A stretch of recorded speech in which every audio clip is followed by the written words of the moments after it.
Honorable Chief Minister Odisha, Honorable Minister Industries and Higher Education, dignitaries on the dais, members of the diplomatic corps, industry captains, delegates, ladies and gentlemen. It's a privilege for me to make a very short presentation. In fact, I would be just adding to the film that you just saw and mention 10 reasons why you should be looking at Odisha for your next investment plan. It will be good to begin with the vision that the Honorable CM has for the industry sector, which is, and I quote, "We want to become the investment destination of choice by continuously creating and delivering outstanding opportunities for business growth, fostering all-round socio-economic development for the state and its people." So Odisha's USP is the fact that it has the longest serving government, a stable government, a government which has set new benchmarks in transparency and stability, and that is manifested in the figures which are there in the bottom half of the slide, which show the great jump that the various indicators of industry and infrastructure have seen over the past 18 years, with a quantum jump being witnessed in most sectors.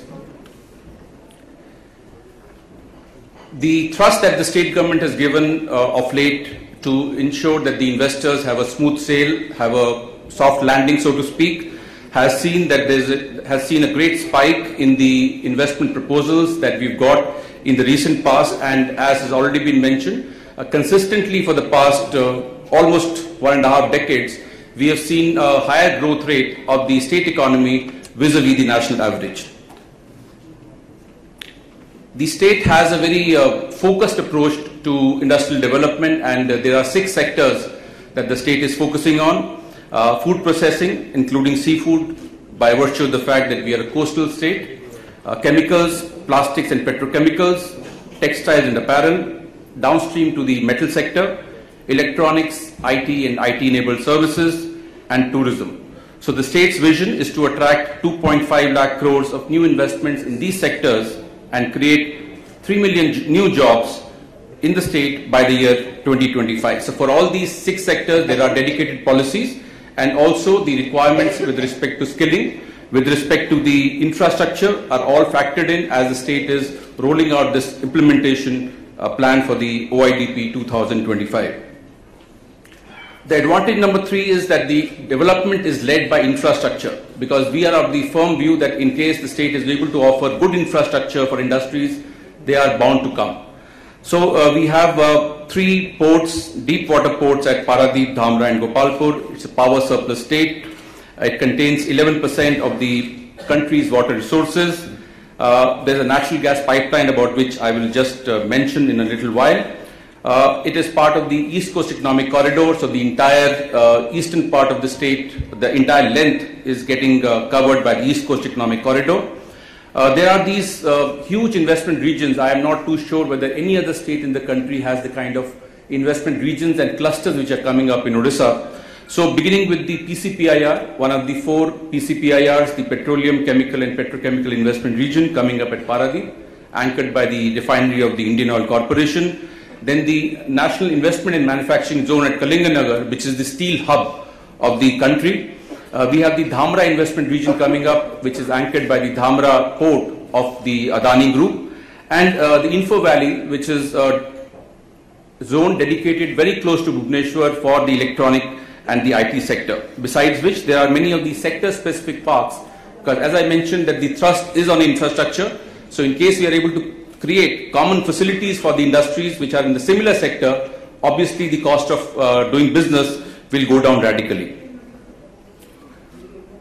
The other advantage that we have is the National Waterway number 5, which is coming up, connecting the industrial areas of the state to the 2 ports at Dhamra and Paradip, which would again reduce the cost of moving bulk cargo a great deal. And the natural gas pipeline, one of the few states which would have a coverage of the natural gas pipeline, the entire 13 out of 30 districts will get covered by this natural gas pipeline, which will enable a supply of assured gas to the industries, as was being mentioned by Mr. Somani in the morning in his meeting with the Honorable CM. It's a resource-rich coastal state. So while there are resource-rich states in the country. I think we have this distinction of being the only resource-rich coastal state. The kind of resources we have, of course, are known to all. I don't need to labor on that point. But the fact also remains that in the recent past, the state government strategy of value addition has paid off, and as of today, Odisha is the #1 producer of steel, stainless steel and aluminium in the country. And going forward, the Honorable CM has a vision that we also must add value to the metal. So we are not happy just creating metal, but you will see that the state government will come out with another policy very soon where we'll ensure that the metal that is produced, there will be incentives given to the industries to add value to the metal and create finished products. Skilled in Odisha is a brand which is gaining great traction in the country. We are exporter of skilled manpower to the world, I would say, not only just the country. The Odisha Skill Development Authority has a dedicated job to create this brand of Skilled in Odisha. We have globally recognized institutes, besides which about 200,000 technical manpower is graduating every year from about 1,000 technical institutes. So not only are we creating this brand which will be known for the quality, but also, as we will see, the cost of this technical manpower is much lower compared to what would be there in other parts of the country. So coming to the other issue which is of great relevance to business, which is the cost of doing business, not just the ease of doing business. In terms of cost of doing business, we've just done this comparison with some states of the minimum wage rate of skilled labor, where you would see that Odisha compares extremely favorably with the other states in the country. In terms of the industrial power tariff, we are the lowest in the country, and also availability of reliable quality power. The cost of living, besides which the cost of land also is not only the availability, but the cost of land is much lower than what would be there in other parts of the country. In terms of the ease of doing business, it has been mentioned by the Chief Secretary that we have this unique portal where once you log in and once you register, all your requirements through the investment life cycle would get covered by this one portal. One need not visit any other portal except this one, which covers the entire requirements throughout the G2B interface all along the investment life cycle. So this is a portal which has got great response, and as was mentioned by the Chief Secretary, 350th proposal has been received in just little over 9 months, and we would request you to please have a look at that, and happy to also make any further modification that the industry would like. Advantage number 8 is the progressive policy ecosystem. So as I mentioned that we have these 6 sectors that we are focusing on. Accordingly, we have dedicated policies for each of these sectors to ensure that the requirements which are particular to that particular industry are not lost sight of when we are developing a generic policy which may not be suited to that particular sector. Again, if you see the point number F on the right, we have another unique concept of a private industrial park, and that too has got a great response from all the major players, including Mr. Naveen Jindal's JSPL, which will be setting up a private industrial park set up and managed by the private sector.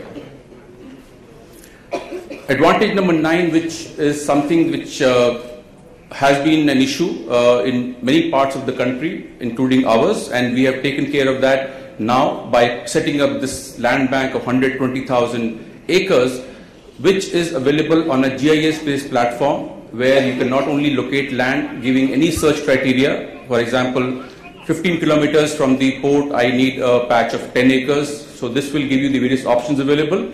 But also, using the GIS platform, you can see what are the other utilities in the vicinity. For example, power, transmission lines, water, in terms of the road, rail connectivity, all that can be seen as a preliminary recce before you actually make a physical visit. The last advantage is the state capital. It's a great place to live and to do business, highly livable city, and which is emerging as which was rated as the #1 in the challenge that was done by the Government of India among 98 cities in 2016, and is now emerging as a role model for other cities to follow. Having mentioned the advantages, let me end by inviting you all to the Make In Odisha Conclave, which would be a gathering of the top minds in the various sectors in which we are organizing these seminars. It will not just be a seminar, or not just be an event to promote investment into the state, but a forum in which the best minds can meet and also come up with thoughts and ideas as to how to take the state to the next trajectory. So with this, I would like to thank you for your presence and also request to kindly attend the Make In Odisha Conclave, which is happening from the 11th to 15th of November this year. Thank you very much.